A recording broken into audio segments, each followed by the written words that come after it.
नमस्कार मु आपण स्वागत करछि एसएम विश्वदेवी रेसिपी को आज मैं बनवा भेंडी आलू भजा चलते देखा ये रेसिपी। तो प्रथम आम कढ़ई रे किछि तेल नवा से सुखिला लंका और जीरा पकेबा। तापर आम भेंडी और आलू को एमती बड़ बड़ कर काटी पकई दबा।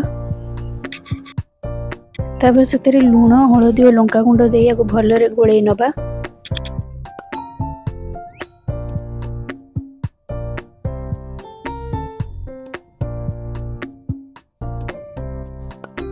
हमर ये भेंडी आलू भजा रेडी हो गला को गरम गरम सर्व करते एंजॉय। जदि आपन मोर आज रेसिपी भल लगी ताले मो चैनल को सब्सक्राइब मो वीडियो को लाइक करिबा कमेंट निश्चय करबा आपन को रेसिपी केमती लागला। धन्यवाद।